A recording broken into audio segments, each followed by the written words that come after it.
जैसे कौन सा कथन सही है? क्षेत्रफल की दृष्टि से विश्व का सबसे बड़ा, जनसंख्या की दृष्टि से दूसरा सबसे बड़ा महाद्वीप है एशिया। स्टेटमेंट के रूप में ऐसा प्रश्न हो सकता है आपसे। बांग्लादेश, म्यांमार और श्रीलंका दक्षिण एशिया के देश हैं। तीसरा हो जाएगा एक और स्टेटमेंट ऐसे आ जाएगा, एशिया महाद्वीप की 80% भूमि कृषि योग्य है। मलेशिया और इंडोनेशिया दक्षिण पूर्व एशिया के देश हैं। तो कुछ ऐसे आपके सामने स्टेटमेंट होंगे, कौन सा कथन सही रहेगा वो आपको पता होना चाहिए, है ना। अब इसमें से जो आपका सही उत्तर कौन सा होगा, वो सही उत्तर है कि मलेशिया और इंडोनेशिया दक्षिण पूर्व एशिया के देश हैं। बाकी सभी स्टेटमेंट गलत हैं। बात अगर करें तो मलेशिया, इंडोनेशिया को हिंदेशिया भी कहा जाता है, आपको पता होना चाहिए। म्यांमार एशिया महाद्वीप के दक्षिण पूर्व के देश हैं। बांग्लादेश, नेपाल, पाकिस्तान, भूटान, श्रीलंका भी एशिया महाद्वीप के देश हैं, लेकिन ये दक्षिण एशिया के अंतर्गत आते हैं, है ना। इसमें भारत भी अपना शामिल रहेगा। एशिया महाद्वीप के 20% से भी कम भूमि कृषि योग्य है, आपको ये पता होना चाहिए। ध्यान रखना, सिर्फ भारत के हिसाब से नहीं देखना, उसको ओवरऑल देखना पड़ेगा।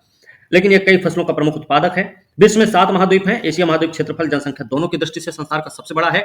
ऐसे ही नॉर्मल सा अगर अनुमान लगाया जाए तो विश्व के जो सबसे बड़ी जनसंख्या वाले 2 देश हैं, वो दोनों के दोनों कहां पर हैं? आपके एशिया महाद्वीप में ही है ना। और यूपी की जनसंख्या से विश्व के कुछ ही देश आगे हैं बस, जैसे कि इंडोनेशिया यूपी की जनसंख्या से आगे है थोड़ा सा, मेरे ख्याल से पाकिस्तान भी आगे है, अमेरिका भी थोड़ा बहुत आगे ही है। बाकी पीछे हैं, सारे के सारे देश हमारी यूपी की जनसंख्या से भी कम जनसंख्या रखते हैं। बस समझे, इतनी सारी जनसंख्या हमारे पास। तो एशिया महाद्वीप जनसंख्या के मामले में भी सबसे आगे है, ठीक है, ये हमको याद रखना चाहिए। और क्रम आपसे पूछा जाता है, जनसंख्या के आधार पर अगर विश्व के महाद्वीपों का सही क्रम देखा जाएगा तो उसमें एशिया सबसे नंबर 1 पर है, दूसरे पर अफ्रीका आ जाएगा, तीसरे पर यूरोप, चौथे पर उत्तरी अमेरिका, पांचवें पर दक्षिण और छठे पर आ जाएगा आपका ऑस्ट्रेलिया, ठीक है। लास्ट में आपका अंटार्कटिका हो जाएगा। कुछ ऐसे प्रश्न पूछे जा सकते हैं, पामीर ग्रंथि कहां है, ये आपसे पूछा जा सकता है। ऐसे सवाल आप देने में सक्षम हो जाएंगे चैप्टर जब पढ़ लेंगे। एशिया महाद्वीप के कथन पर सही कथन बताना भाई। पहला, इस महाद्वीप का अक्षांशीय विस्तार केवल उत्तरी गोलार्ध में है, स्टेटमेंट ध्यान से सुन लेना। दूसरा हो जाएगा, इस महाद्वीप का देशांतरी विस्तार केवल पूर्वी गोलार्ध में है, ठीक है। तो मतलब क्या है, केवल उत्तरी गोलार्ध और केवल पूर्वी गोलार्ध में ही स्थित है एशिया महाद्वीप? नहीं सर, गलत हो जाएगा, क्योंकि ये पूर्वी और उत्तरी गोलार्ध में स्थित है। उत्तरी और पूर्वी गोलार्ध बिल्कुल है वही चीज, तो इसलिए तो ऐसे कुछ प्रश्न हम देखेंगे, ठीक है ना। इन्हीं सब प्रश्नों पे बात करेंगे, ओके। चलिए, विश्व के 7 महाद्वीपों में सबसे बड़ा है। क्षेत्रफल, जनसंख्या की दृष्टि से एशिया संसार का सबसे बड़ा महाद्वीप है। यहां संसार के कुल स्थल भाग का लगभग 1/3, कुल स्थल भाग का लगभग 1/3 और कुल जनसंख्या का 2/5 भाग, बात समझे, 2/5 भाग जनसंख्या में और क्षेत्रफल में 1/3 है। एशिया जितना ही बड़ा और आबादी वाला महाद्वीप उतना ही जटिल और विविधतापूर्ण है। मतलब सिर्फ जनसंख्या वाला ही नहीं है, बड़ा ही नहीं है, बल्कि ये जटिल परिस्थिति वाला भी है, साथ ही साथ विविधतापूर्ण है। अगर हम सिर्फ भारत की ही बात करें विविधता के मामले में, तो भारत विविधताओं भरा देश है ना। आप कहीं पर देखेंगे नदी, झील, समुद्र, मैदान, पठार, मरुस्थल सब चल रहे हैं एक तरफ। हर एक क्षेत्र में, भारत के हर एक क्षेत्र में उस क्षेत्र के हिसाब से या उस एक विशेष क्षेत्र के हिसाब से वहां पे एक विशेष कल्चर भी देखने को मिलता है। तो सिर्फ भारत में अगर इतनी सारी विविधता देखने को मिलेगी तो एशिया महाद्वीप में भी बहुत सारी विविधताएं देखने को मिलेंगी, बस समझिए। इस महाद्वीप के भौतिक भूदृश्य में भूआकृतियों की विविधता और जटिलता देखने को मिलती है, ठीक है, जटिलता देखने को मिलती है। दक्षिण मध्य एशिया में पामीर ग्रंथि, ये आप नोट कर सकते हैं। दक्षिण मध्य एशिया में पामीर ग्रंथि से पर्वत श्रेणियों के जाल हर दिशा में फैला हुआ है। इन श्रेणियों के बीच उच्च भूमियां और घाटियां भी देखने को मिलती हैं। पामीर की गांठ को क्या बोलते हैं? पर्वतों का पालना। आप लोग पहले भी बचपन में भी पढ़े होंगे इसके बारे में, कई बार इस पे प्रश्न भी आया हुआ है कि पामीर की गांठ को हम क्या बोलते हैं भाई? पर्वतों का पालना बोलते हैं, है ना। और याद रखना है कि जब भूकंप कहीं भी आता है ना, तो वो पूरा का पूरा एरिया को कवर करता है, डिस्टर्ब कर देता है। ऐसे पामीर की गांठ कहीं ऐसे बैठी हुई है एक जगह पे, और ये यहाँ से ये हिमालय निकल रहा है, तो यहाँ कुछ और निकल रहा है, यहाँ हिंदुकुश है, यहाँ पे ये वाला है, यहाँ से ये वाला है। इसी से सारे के सारे पर्वत श्रृंखलाएं आपको निकलती हुई देखने को मिलती हैं, ठीक है। इन श्रेणियों के बीच में क्या है, जो श्रेणियां देखने को मिल रही है उनमें उच्च भूमियां भी पाई जाती हैं और घाटियां भी पाई जाती हैं। ये विशेषता है इन श्रेणियों की। इनके अलावा एशिया में अनेक ऊंचे पठार, विस्तृत मैदान, नदी, घाटियां हैं। एशिया महाद्वीप में कई प्रायद्वीप और द्वीप हैं जो अपने पास के महासागर को कई समुद्र और खाड़ियों में विभाजित करते हैं। जो यहाँ पर प्रायद्वीप और द्वीप पाए जाते हैं वो क्या करते हैं, अपने आसपास के सागरीय क्षेत्र या महासागरीय क्षेत्र को समुद्रों और खाड़ियों में विभाजित करते हुए नजर आते हैं। ठीक है, ये इंपॉर्टेंट है। भूआकृतियों की भांति ही एशिया की जलवायु, उसकी प्राकृतिक वनस्पति में बहुत विविधता है। हमने आपको कई बार बताया है कि वनस्पति चाहे भारत की हो, चाहे हो अमेरिका की, एशिया की हो, चाहे हो उत्तरी अमेरिका, दक्षिणी अमेरिका, अफ्रीका महाद्वीप की, वनस्पतियों को निर्धारित करने वाले जो प्रमुख कारक होते हैं वो सेम ही होते हैं। नॉर्मल्स आपको अगर पता रहेगा तो आप वनस्पतियों की विविधता को निर्धारित करने वाले प्रमुख कारकों की चर्चा में आप उन सभी कारकों को बताएंगे तो आपका मिलता जुलता प्रश्न सही माना जाएगा। बात समझ रहे हैं? और लगभग जो विलुप्ति का मामला है या विनाश का मामला है या मान लीजिए कोई किसी प्रजाति के खत्म होने का मामला है, उसमें पूछा जाए इनकी इसका क्या कारण है, तो उसके भी वही एक ही कारण सब जगह है, वनों का विनाश, अवैध शिकार, अवैध तस्करी, है ना, यही सब चीजें। बात समझे ना? तो ये कुछ चीजें हैं जो आपको टर्म्स हैं, ये आपको हमेशा याद ही रखना पड़ेगा। ठीक है, एक कई सारे प्रश्न के लिए एक एक टर्म आप यूज कर सकते हैं। एशिया कई प्राकृतिक संसाधनों में समृद्ध है, कहीं कोयला, खनिज तेल, लौह, मैग्नीज, टिन, बॉक्साइट के बड़े बड़े निक्षेप। एशिया में 20% से कम भूमि कृषि के योग्य है, ये वाला प्रश्न हमने सबसे पहले पढ़ा था। परंतु कई फसलों जैसे चावल, गेहूं, ज्वार, बाजरा, पटसन, रबर, चाय, गन्ना, मसाला, तिलहन, नारियल, इन सबका प्रमुख उत्पादक है। ठीक है ना, ये आप नोट कर सकते हैं, आपके नोट्स में ये आ जाना चाहिए। वन मुख्य रूप से महाद्वीप के उत्तरी, कहां पाए जाते हैं वन आपको देखने को मिलेंगे उत्तरी क्षेत्र में, पूर्वी क्षेत्र में, दक्षिणी क्षेत्र में। उनसे कई तरह के उत्पाद भी देखने को उत्पाद भी तैयार किए जाते हैं, जैसे लकड़ी है, लुगदी है, रेयन है। तो अब ये मत बोलना रेयन जो है किससे मिलेगा, वनों से प्राप्त होता है ना। हाँ, एशिया के लोग कई निर्जातीय समूह के, उनकी भाषाएं, बोलियां भी अलग अलग हैं, वे विभिन्न धर्मों को मानते हैं, फिर भी सांस्कृतिक रूप से उनके जीवन के तरीके में कई समानताएं हैं। एक अद्भुत बात है कि संसार में सभी मुख्य धर्मों का आरंभ एशिया से ही हुआ है ना, एशिया से ही तो हुआ माना जाएगा भाई। एशिया में आप देखेंगे सनातनी परंपरा सबसे पहले एशिया महाद्वीप में ही। इस्लाम धर्म देखें, इस्लाम धर्म भी एशिया महाद्वीप का हिस्सा है। बौद्ध धर्म एशिया महाद्वीप, जैन धर्म एशिया महाद्वीप, है ना। और कौन सा, सिख, है ना। पारसी धर्म भी तो यहीं से है ना, पारसी धर्म मेरे ख्याल से ये भी यहीं से संबंध, एशिया महाद्वीप में। तो लगभग सभी धर्मों की उत्पत्ति यहीं से हुई है। ठीक है, ये जो धर्म है ना, इतने सारे कई सारे धर्मों का जो उत्पत्ति स्थान है एशिया, ये हो सकता है कि यही सारी चीजें मिलकर एशिया को विविधता पूर्ण बनाती हूं, है ना, ये भी इसका कारण हो सकता है। ठीक है, चलिए। एशिया जल संसाधन में धनी है, यहाँ कई बड़ी नदियां हैं, उनमें से कुछ तो सभ्यता के पालने के रूप में प्रसिद्ध हैं। कई नदियों के जल को बांधकर बिजली उत्पादन, खेतों की सिंचाई के उपयोग में लाया जा रहा है। एशिया के लोग, ये तो हो गया। यहां जनसंख्या का वितरण बहुत असमान है, ये स्टेटमेंट आपको याद रखना चाहिए, क्योंकि कई बार ऐसा होता है कि एशिया में जनसंख्या का वितरण लगभग असमान है, लगभग असमान नहीं, बहुत असमान है, क्योंकि यहां का जो मरुस्थली क्षेत्र है वहां पे जनसंख्या ना के बराबर देखने को मिलेगी। मैदानी इलाका है, नदी का मैदानी इलाका है, या नदी का क्या बोलते हैं वो तराई इलाका है, जहां पे बाढ़ का पानी पहुंचता है, उपजाऊ मैदान है, तो वहां पे आप जनसंख्या कैसी मिलेगी, सरसों फेंकने की भी जगह नहीं मिलेगी, इतनी जनसंख्या देखने को मिल सकती है आपको। तो कुछ ऐसी चीजें आपको देखने को मिल जाएंगी।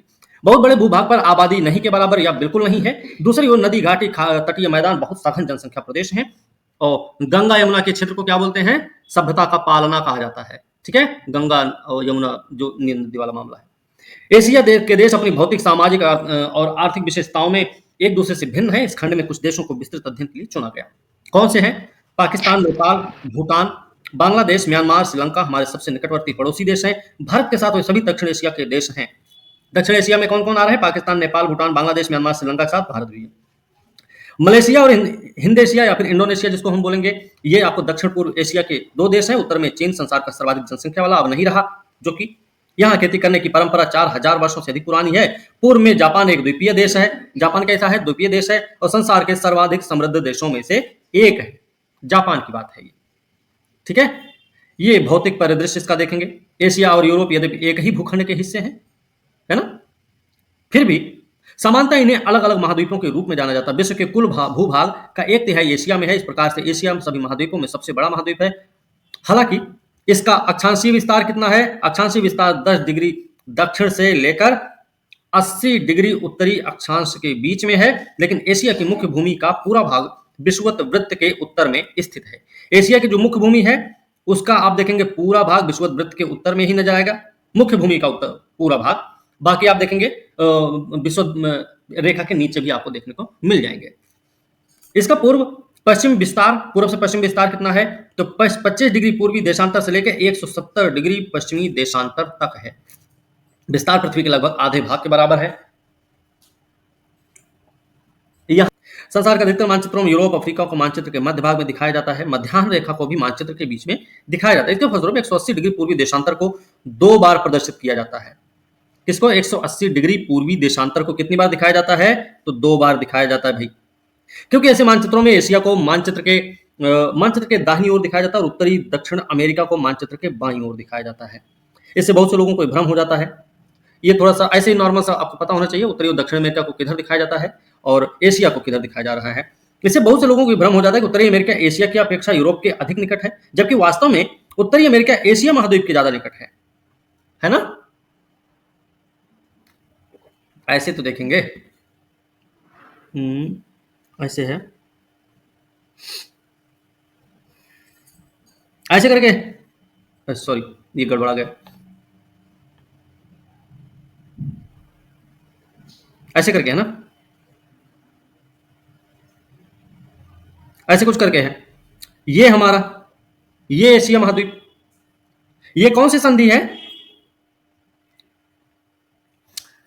एशिया है इधर और ये है नॉर्थ अमेरिका।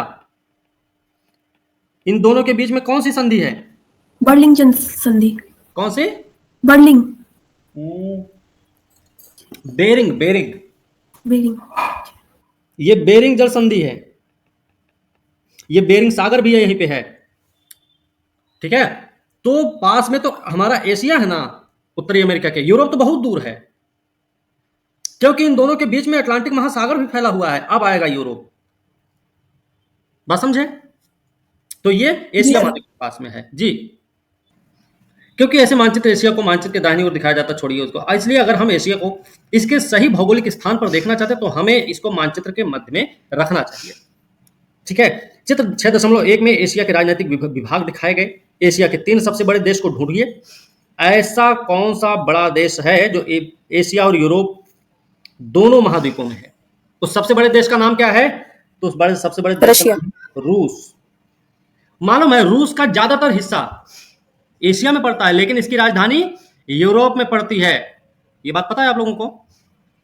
हाँ सर। नहीं पता है तो ध्यान रखना। यूराल पर्वत जब बीच में पड़ता है ना, तो यूराल पर्वत के दूसरी तरफ आपको पड़ता है कौन सा उसकी राजधानी है भाई? मॉस्को। मॉस्कोवा नदी बहती वहीं से, ठीक है। कौन से देश स्थलरुद्ध हैं, अर्थात वे देश जो समुद्र के किनारे नहीं हैं? किन देशों की सीमाएं भारत से मिलती हैं? जापान, चीन, भारत की राजधानियों की स्थिति ज्ञात करनी है। ऐसे 3 देशों के नाम बताने जो बड़े बड़े द्वीप समूह हैं। ये स्पष्ट है कि एशिया के इस विशाल क्षेत्र में उच्चावच जलवायु, प्राकृतिक वनस्पति में बहुत अधिक भिन्नता होनी चाहिए। आइए सबसे पहले हम एशिया के उच्चावच को देख लेते हैं। भौतिक लक्षण की अगर हम बात करें, एशिया के 5 प्रमुख भौतिक विभाग हैं भाई। कौन कौन से हैं? उत्तरी निम्न भूमि, मध्यवर्ती पर्वतीय पट्टी, दक्षिणी पठार, बड़ी नदियों की घाटियां, द्वीप समूह। ये 5 आपको पता होने चाहिए हर हालत में। और भारत के कितने भौतिक विभाग हैं? भारत के भौतिक विभागों की संख्या है 6, है ना। विशाल पर्वतमाला, विशाल मैदान, मरुस्थलीय क्षेत्र, पठारी क्षेत्र, तटीय क्षेत्र, द्वीपीय क्षेत्र, यही है ना भारत के भौतिक विभाग। जी सर। उत्तरी निम्न भूमि मतलब मैदानों की। एशिया महाद्वीप का उत्तरी भाग एक विस्तृत निम्न भूमि है। उत्तरी भाग है भाई, याद रखना, विस्तृत निम्न भूमि है। पश्चिम में यूराल है इसके, और पूर्व में है लीना नदी के बीच में फैला हुआ है। इस निम्न भूमि को साइबेरिया का मैदान कहा जाता है, याद रखना, साइबेरिया का मैदान। तो साइबेरिया के मैदान की पूर्वी सीमा और पश्चिमी सीमा आपको पता हो गई होगी, है ना। इसके पूर्व में क्या पड़ेगा आपका? यूराल। और पश्चिम में पड़ेगी लीना। नहीं सर, पश्चिम में यूराल, पूर्व में लीना। पश्चिम में यूराल है, पूर्व में लीना है। इस निम्न भूमि को साइबेरिया का मैदान कहते हैं भैया। साइबेरिया का मैदान पता हो गया। इसका पूर्वी और पश्चिमी विस्तार क्या है? इसका आधा पश्चिमी भाग समतल है, अवसादी शैलों से बना हुआ है। इसका जो आधा पश्चिमी भाग है वो समतल भी है, अवसादी शैल से बना है, जबकि पूर्वी भाग अपर्दित पठार है। पूर्वी भाग क्या है? साइबेरिया का 2 भाग है, पूर्वी पश्चिमी, है ना।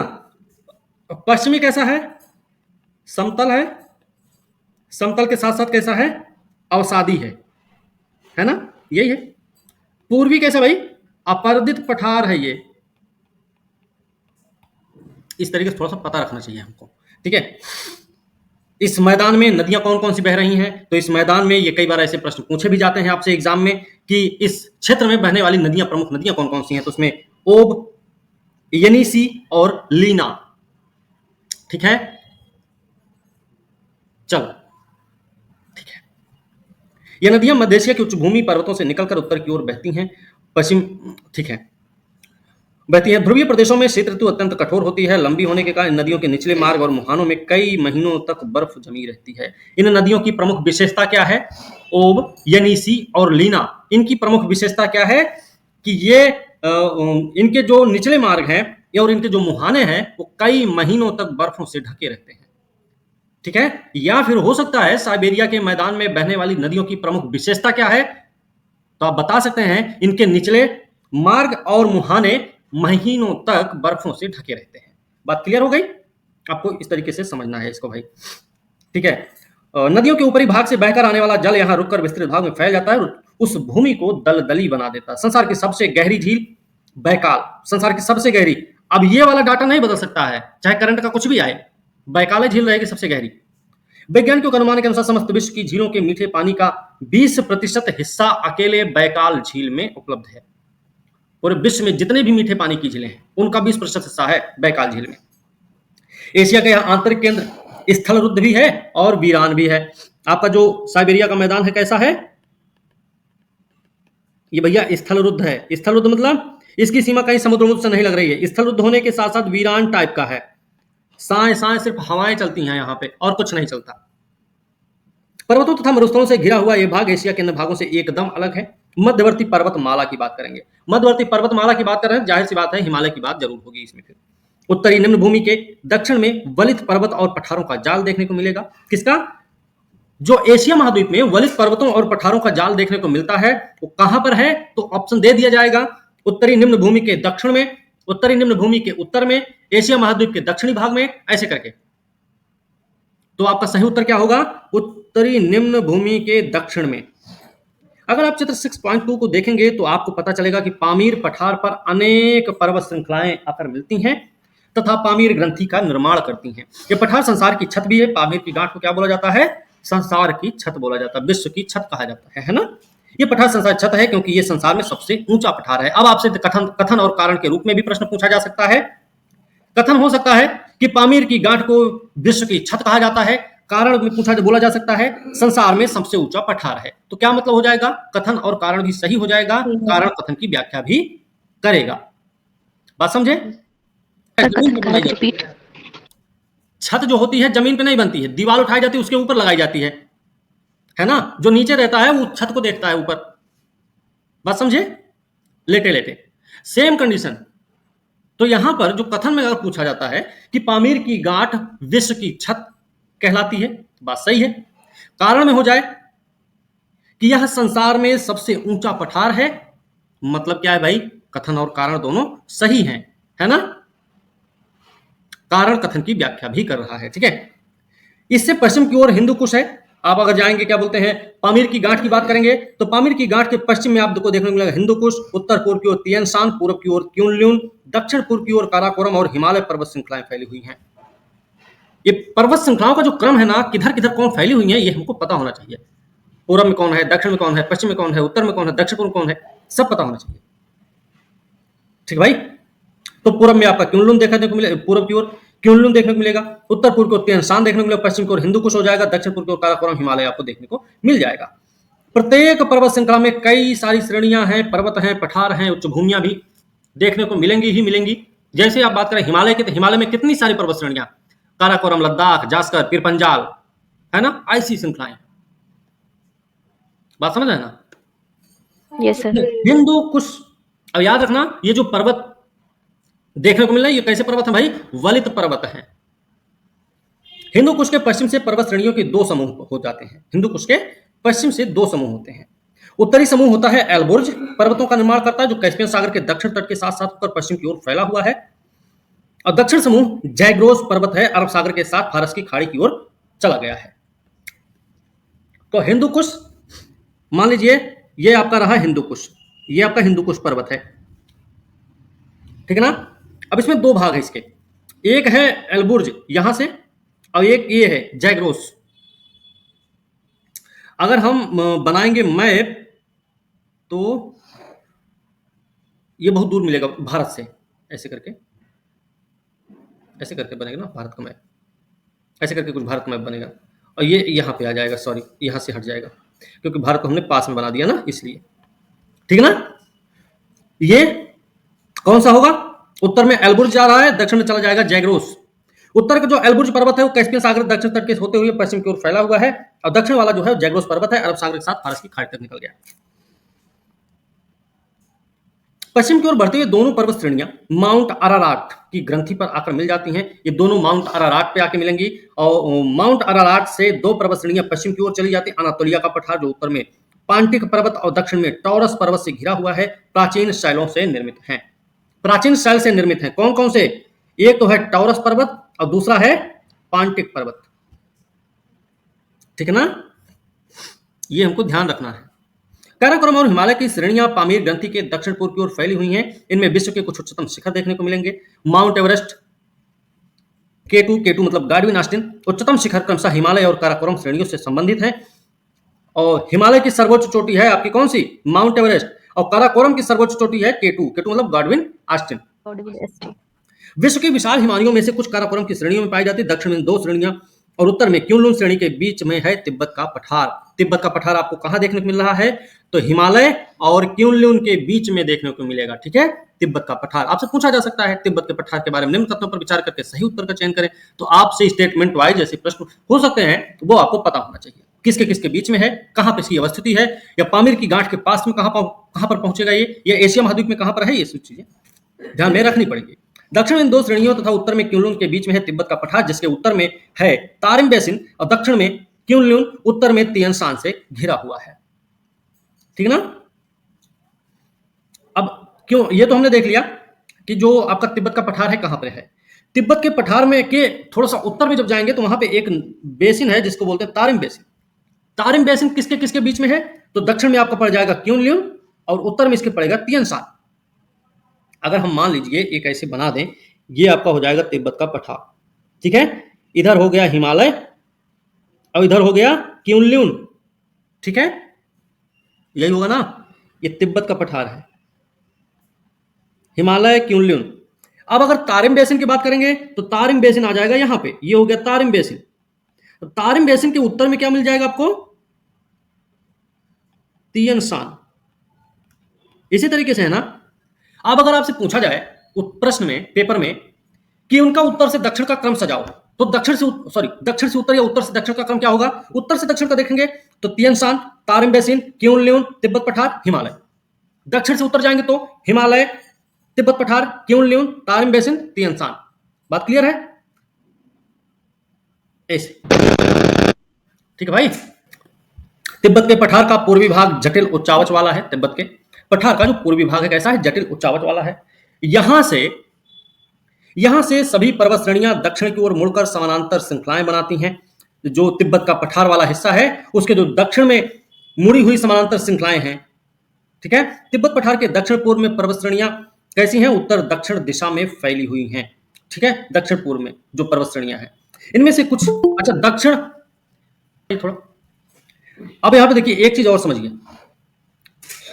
जब हम पूर्वोत्तर पहाड़ियों की बात करते हैं, पूर्वोत्तर पहाड़ी मतलब नागा, पटकोई, चेन, लुसाई, मिजो और कौन सी, अराकानियोमा, ऐसे ही ना देखने को मिलती है भैया, ऐसे करके, यस सर, ऐसे ही ना करके सब फैली पड़ी हैं। ये आपका हो जाता है, वो क्या बोलते हैं उसको, अराकानियोमा।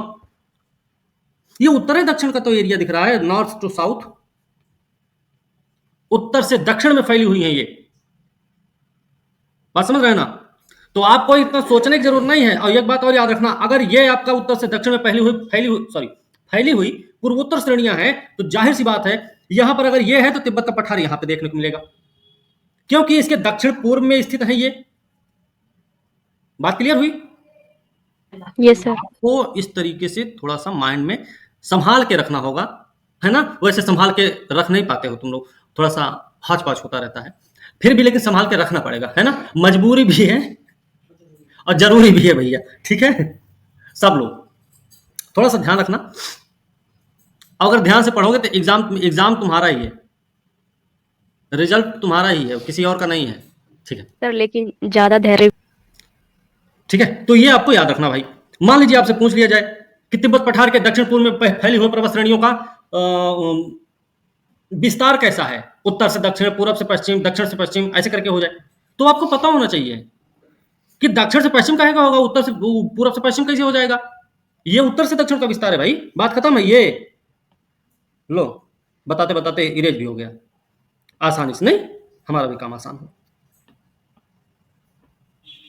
तिब्बत पठार ये तो हो गया था। इनमें से कुछ श्रेणी दक्षिण की ओर म्यांमार में विस्तृत है। इनमें से एक श्रेणी अंडमान निकोबार द्वीप समूह होते हुए हिंदेशिया, सुमात्रा, जावा के द्वीपों तक फैली। कुछ श्रेणियां मलय मलय प्रायद्वीप आगे उत्तर पूर्व की ओर मुड़कर बोर्नियो फिलीपींस तक चली जाती हैं।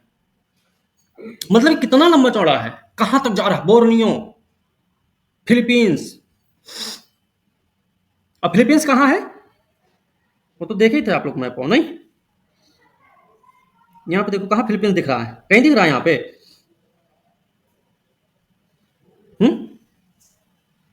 इंडोनेशिया दिख रहा है सर, बाकी ये ब्लड पीला वाला दिख रहा है, पीला वाला, ये जो दिखता है,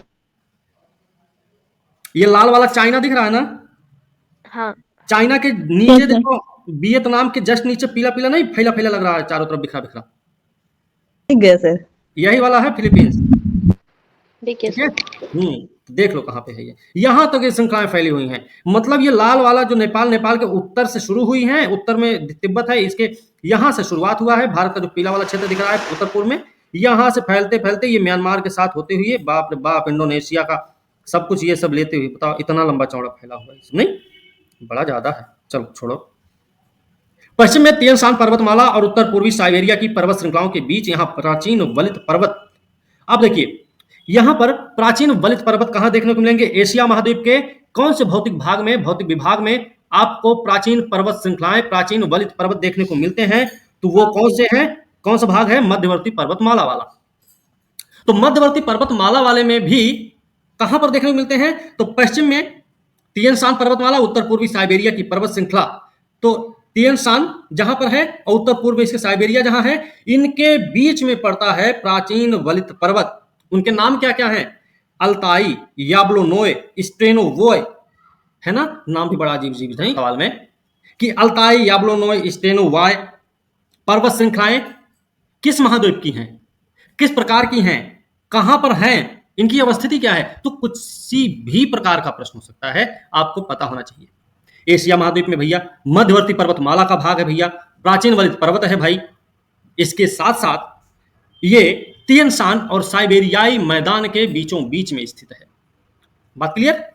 चलो, ये कैसी है, इस भी याद रखना, ये खंडित अर्धचंद्राकार पहाड़ियां हैं। यहां तारिम बेसिन, गोभी का विशाल ठंडा मरुस्थल देखने को मिलेगा आपको भैया, यहां पर ये चीजें भी हैं। दक्षिण के पठार की बात करें हम, मध्यवर्ती पर्वतीय पट्टी के दक्षिण में कुछ पठार हैं जो अति प्राचीन शैलों से बने हैं। दक्षिण पठार की बात हो रही है। दक्षिण पठार में तिब्बत का पठार आता है कि नहीं, वो आपको बताना भी पड़ेगा। यह शैल इन पर्वत श्रेणियों से भी अधिक पुरानी। ये पठार एशिया की मुख्य भूमि के दक्षिण की ओर निकले हुए प्रायद्वीपों के बड़े भूभाग हैं। इनमें अरब का पठार देखने को मिलेगा, भारत का दक्षिणी पठार देखने को मिलेगा और यूनान का पठार देखने को मिलेगा। मतलब जो तिब्बत का पठार है वो दक्षिणी पठार का हिस्सा ना होकर बल्कि मध्यवर्ती पर्वतमाला का हिस्सा है, ध्यान रखना है, ठीक है ना। न पता चले पठार आ जाए तो पठार, अच्छा पठार तो पठार के साथ न जाएगा, पर्वत में कहा जाएगा, ऐसा सोच के आप लोग सोचें नहीं, छोड़ो, लगाओ फिर एक साथ, बोलो जय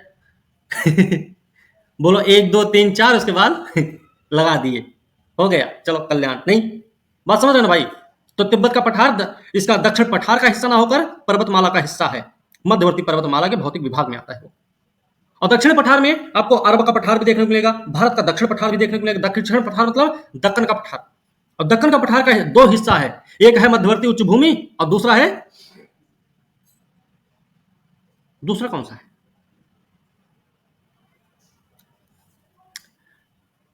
मध्यवर्ती उच्च भूमि जो कि नर्मदा के उत्तर वाला क्षेत्र है, जिसमें मालवा उलवा का पठार देखने को मिलेगा।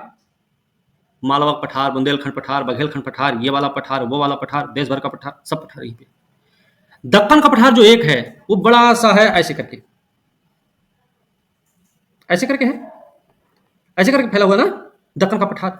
चल, इसके दो हाथ हैं, ये है पूर्वी घाट और ये है अपना पश्चिमी घाट, ये दोनों हाथ हैं दक्कन के पठार के, आपको पता होना चाहिए। ठीक है। महान नदी घाटियां भी यहां देखने को मिलेंगी। इन पर्वतों पठारों के बीच संसार की कुछ सबसे अधिक उपजाऊ नदी घाटियां, जैसे दजला, दजला का नाम सुने होंगे, फरात। कहां पे हैं ये दोनों नदियां, पता है क्या किसी को? सिंधु, गंगा, ब्रह्मपुत्र, आयारवादी कहां पे है ये दजला, फरात? आयारवादी आपका इरावदी को बोलते हैं, मेकांग है, सिक्यांग है, जांग जियांग है, हांग ही नाम है इसका, पूरा नाम ही वांग ही है, याद रखना। ऐसे चांग जियांग भी आ सकता है। वैसे ऐसे अंदाजा मार सकते हैं चीन में होगी ये वाली नदी चांग जियांग, है ना। ठीक है। तो ये सारी नदियां यहाँ पे हैं। इनमें से कुछ नदियां उन पर्वतों से भी पहले की हैं जिन्हें वे गहरे महाखड्डों में बहकर पार करती हैं। ये नदी घाटियां विश्व के सर्वाधिक सघन बसे क्षेत्रों में से हैं। ठीक है। नदियां उन पर्वतों से भी पहले की हैं जिन्हें वे गहरे महाखड्डों में बहकर पार करती हैं। ये नदी घाटियां विश्व के सर्वाधिक सघन बसे क्षेत्रों में से एक हैं। और आपको पता होना चाहिए, विश्व का सर्वाधिक जनसंख्या घनत्व जिस नदी घाटी क्षेत्र में देखने को मिलता है वो आपके एशिया महाद्वीप में है। एशिया महाद्वीप के दक्षिणी क्षेत्र में है। एशिया महाद्वीप के दक्षिण क्षेत्र में है, तो नाम क्या है उसका? गंगा ब्रह्मपुत्र का मैदान। सबसे ज्यादा घनी बसी आबादी देखने को मिलेगी। द्वीप समूहों की बात करें, यहां पे द्वीप बहुत सारे हैं। एशिया की दृश्य भूमि का सबसे रोचक लक्षण है अधिकतर द्वीपों का महाद्वीप के दक्षिण पूर्व और पूर्व में स्थित होना। एशिया महाद्वीप में जो द्वीप आपको देखने को मिलेंगे वो कहां मिलते हैं? दक्षिण पूर्व क्षेत्र में और पूर्व में। ये एक विशेषता भी है। इनमें 3 प्रमुख द्वीप समूह, हिंदेशिया मतलब इंडोनेशिया अपना, दूसरा फिलीपींस, तीसरा है जापान। ठीक है। विश्व का सबसे बड़ा जो द्वीपीय देश आपका द्वीप है वो इंडोनेशिया ही है, नहीं, वो ग्रीनलैंड होगा। इनमें से अधिकतर द्वीपों का मध्यवर्ती भाग है पर्वतीय। इनके चारों ओर संकीर्ण तटवर्ती मैदान, भूतकाल में हुए ज्वालामुखी उद्भेदनों से प्राप्त ज्वालामुखी राख कुछ क्षेत्रों जैसे सुमात्रा, जावा को अत्यधिक उपजाऊ मृदा प्रदान करती है। कुछ द्वीपों में भी सक्रिय ज्वालामुखी है। यहाँ के जलवायु की बात कर ले तो एशिया की जलवायु कई कारकों से प्रभावित होती है। कैसे प्रभावित होगी भाई? सिंपल सा है, विशाल आकार है भाई, बहुत बड़ा क्षेत्र है, व्यापक अक्षांशीय विस्तार, देशांतरीय विस्तार भी है, उच्चावच भी यहाँ पे देखने को मिलता है। बृहद पर्वतीय अवरोध की का एशिया में पूर्व से पश्चिम तक विस्तार, यूरोप के साथ इसकी खुली सीमा भी एशिया की जलवायु को प्रभावित करती है। कौन कौन प्रभावित करती है? यूरोप के साथ जो इसकी खुली हुई सीमा है वो भी जलवायु को प्रभावित करती है। एशिया का जो पूर्व से पश्चिम का विस्तार है वो भी क्या करता है? जलवायु को प्रभावित कर रहा है। शीत ऋतु में एशिया के आंतरिक भाग बहुत ठंडे हो जाते हैं। समुद्र से बहुत दूर होने के कारण तापमान हिमांक से नीचे चला जाता है। परिणाम स्वरूप वायु सिकुड़ने लगती, सघन और भारी हो जाती है। इससे मंगोलिया के ऊपर उच्च वायुदाब क्षेत्र बन जाता है और इस उच्च वायुदाब क्षेत्र से पवन बाहर की ओर चलने लगती है। स्थलीय भागों से चलने के कारण ये शुष्क हो जाती हैं, स्थल भाग से चलती हैं इसलिए शुष्क रहती हैं। फलस्वरूप एशिया के अधिकांश भागों में शीतकाल में वर्षा नहीं होती है। ये आपको याद रखना चाहिए। एशिया के अधिकांश भागों में शीतकाल में वर्षा नहीं होती है। उसका मूल कारण क्या है कि जो पवनें चलती हैं शीतकाल में, जो पवनें चलती हैं वो कहां से चलती हैं? स्थल क्षेत्र से चलती हैं भाई। स्थल क्षेत्र से उनकी शुरुआत होती है। स्थल क्षेत्र से चलने के कारण वो शुष्क होती हैं। शुष्क होने के कारण शीतकाल क्या हो जाता है? लगभग वर्षा विहीन ही होता है। परंतु जब ये समुद्र के ऊपर से गुजरती तो ये पवन नमी ग्रहण कर लेती है। एशिया के कुछ भाग में वर्षा भी करती है।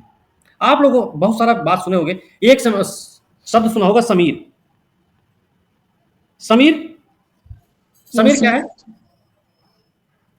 है पवन, समीर पर्वत समीर, घाटी समीर, समुद्री समीर, स्थलीय समीर, ये क्या है? ये सब कब चलते होंगे? देखो, समीर 2 ही टाइम में चलेंगे, या तो सुबह या तो रात में। दिन में चलेंगे या फिर रात में चलेंगे।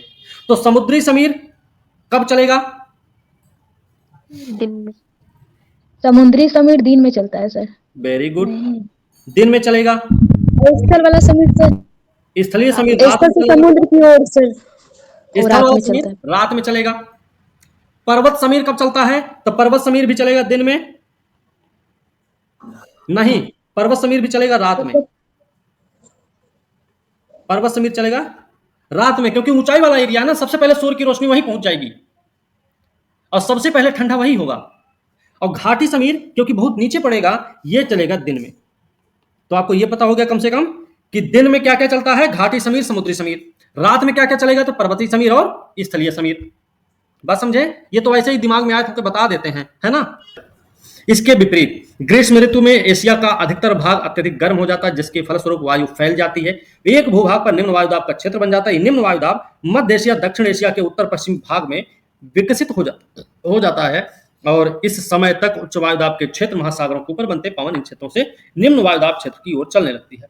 इस प्रकार एशिया के अधिकांश भागों में ग्रीष्म ऋतु में महासागरों की ओर से आने वाली आर्द्रता युक्त वायु से वर्षा होती है। मतलब शीतकाल वर्षा विहीन भी हो जाता है। शीतकाल ज्यादातर मामलों में तो वर्षा विहीन है, वो उसी मामले में वर्षा युक्त हो सकता है जब हवा चलेगी समुद्र के ऊपर से।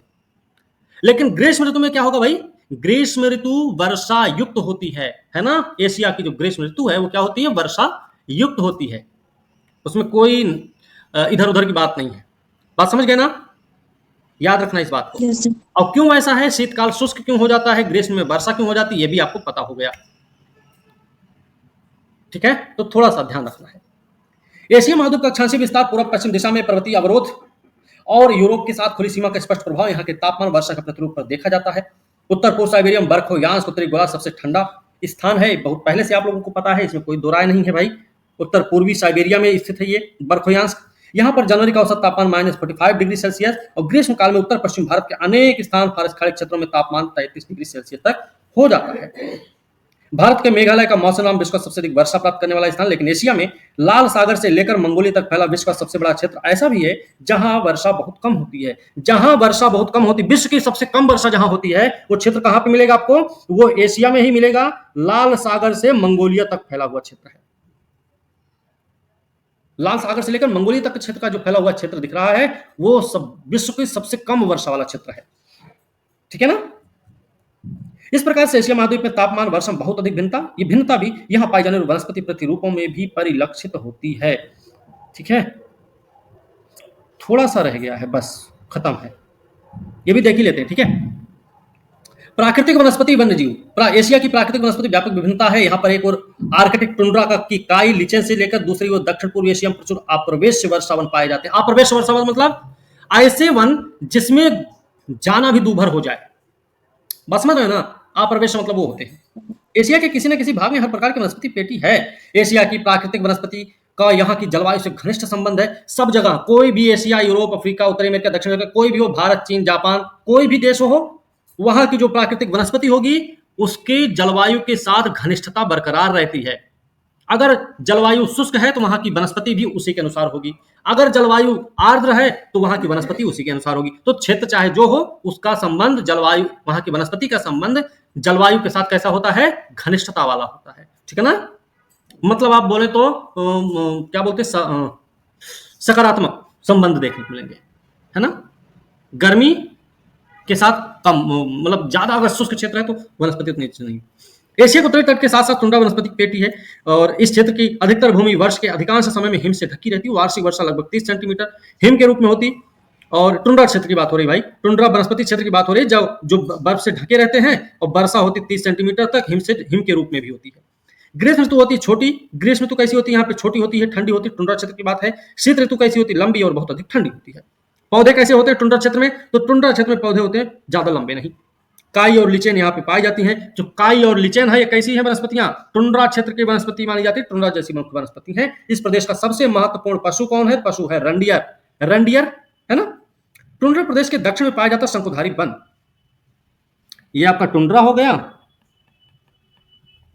ये हो जाएगा शंकुधारी, है ना। ऐसे शंकुधारी को बोलते हैं टैगा, भी आपको याद रखना चाहिए। यहां पर वार्षिक वर्षा होती 25 से 50 सेंटीमीटर हिम के रूप में। यहां भी वर्षा होती है हिम के रूप में। शीत ऋतु यहाँ की अत्यधिक ठंडी होती है। ग्रीष्म ऋतु होती मामूली गर्म। वाष्पीकरण कम होता है, उसके कारण वर्षा भी थोड़ी सी ही होती है। और जो वर्षा थोड़ी सी होती है वो क्यों होती है, वो वृक्षों के उगने और बढ़ने के लिए पर्याप्त होती है भाई। ये प्रदेश मुलायम लकड़ी वाला वृक्ष का क्षेत्र माना जाता है। कौन सा, जो शंकुधारी क्षेत्र है वो कैसा है, मुलायम लकड़ी वाला क्षेत्र है। चीड़, फर, स्प्रूस, ये सब यहाँ पाए जाएंगे। इन वृक्षों की लकड़ी इमारत बनाने, कागज की लुगदी, रेयान तैयार करने के काम आते हैं। टैगा वनों में समूर, टैगा वन में क्या मिलते हैं? समूर। समूर क्या है? मुलायम बालों वाली खाल का एक जानवर है, जैसे लोमड़ी है, संबल है, मिंक है। तो शंकुधारी क्षेत्र में कौन से जानवर पाए जाएंगे? समूर मिलता है। समूर मतलब जो लोमड़ी है, सिंबल है, मिंक है, और समूर का मतलब होता है मुलायम बाल वाले जानवर। ठीक है ना? कभी लोमड़ी देखे नहीं लगता है तुम लोग, क्या बताएं। टाइगा के दक्षिण में शीतोष्णकटिबंधीय, अब टाइगा है, टाइगा के दक्षिण में क्या मिलेगा? शीतोष्णकटिबंधीय घास का मैदान है, इसे बोलते हैं स्टेपीज। शंकुधारी टाइगा के यहां पे हो जाएगा स्टेपीज। अब आपको एक क्रम भी मिल गया, टुंड्रा, टाइगा, स्टेपीज मिल गया ना, उत्तर से दक्षिण, दक्षिण से उत्तर, क्रम मिल गया। चलो, शीत ऋतु अत्यधिक ठंड होगी यहाँ पे भाई, ग्रीष्म ऋतु होगी साधारण गर्म, वर्षा होगी 20 से 40 सेंटीमीटर, वाष्पीकरण ज्यादा होगा यहाँ पे, वाष्पीकरण ज्यादा होगा। क्यों क्यों ऐसा होगा? क्योंकि कर्क रेखा के आसपास का एरिया दिख रहा भाई ये, और धीरे धीरे ये बढ़ रहा किसकी तरफ? विषुवत रेखा की तरफ बढ़ रहा है। बात समझ रहे हैं ना? तो वाष्पीकरण ज्यादा होगा तो वहां पे जो होने वाली वर्षा वृक्षों के उगने बढ़ने के लिए पर्याप्त नहीं होती है, ये बात याद रखना। एशिया महाद्वीप के कथन के रूप में, एशिया महाद्वीप के स्टेपीज क्षेत्र में वृक्ष ज्यादा वृक्ष ज्यादा मात्रा में नहीं पाए जाते हैं। कारण में दे दिया जाए, वाष्पीकरण यहां पर अधिक होता है। तो क्या हो जाएगा? बात सही रहेगी, गलत हो गई? दोनों सही है। दोनों सही हैं। कारण कथन की व्याख्या भी कर देगा। इसलिए यहां प्रचुर मात्रा में हरी भरी घास की भूमियां देखने को मिलेंगी आपको। इन घास भूमियों में घास खाने वाले जानवर कैसे? बारहसिंगा मिलता है यहाँ पे। दक्षिण पश्चिम मध्य एशिया के विशाल भूभाग पर मरुस्थल है। दक्षिण पश्चिम एशिया में अरब थार का मरुस्थल है।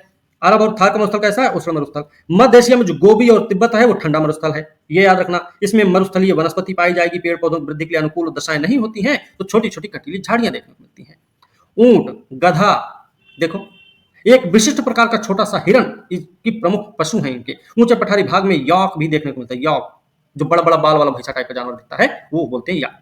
आपने बचपन में पढ़ा होगा अंग्रेजी वाली किताब में, वाइफ और याक, है ना? ऐसे दक्षिणी, दक्षिण पूर्वी, पूर्वी एशिया मानसूनी वन देखने को मिलेंगे, ये याद रखनी है। इस प्रदेश में ग्रीष्म ऋतु गर्म होता है और आर्द्र भी होता है। यहाँ अधिकतर वर्षा जो होती है वो ग्रीष्म ऋतु में होती है। कितनी? 62 से 1250 सेंटीमीटर के बीच में। आपसे एक सवाल यह भी पूछा जा सकता है कि एशिया महाद्वीप में सबसे वर्षा के मामले में, वर्षा नहीं भाई, बारिश के मामले में बोल रहे हैं, बारिश के मामले में सबसे अधिक विविधता एशिया महाद्वीप के किस क्षेत्र में देखने को मिलती है? तो कौन सा क्षेत्र भाई? दक्षिण, दक्षिण पूर्वी और पूर्वी एशिया के क्षेत्र में। बात सही है, ध्यान रखना थोड़ा। क्यों? सबसे बड़ा अंतर नहीं दिख रहा है? 62 से 1250 सेंटीमीटर, मजाक है क्या? 20 से 40 कहां, 25 से 50 कहां, यहां 62 से 1250 पहुंच गया। बात समझ रहे ना? तो बहुत लंबा चौड़ा अंतर है।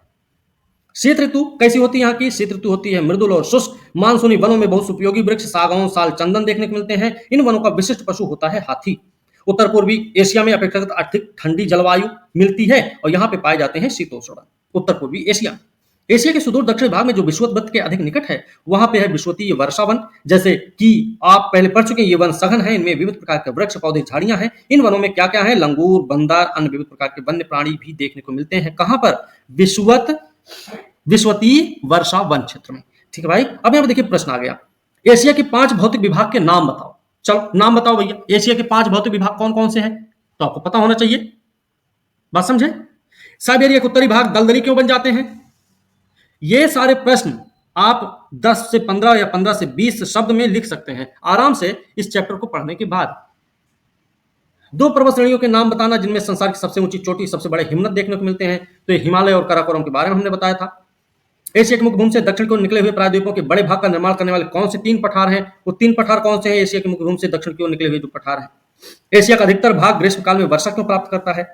एशिया की वनस्पति जलवायु में अधिक अंतर क्यों है? एशिया के गर्म और ठंडे मरुस्थलों के एक उदाहरण बताओ। ऐसी चीजें।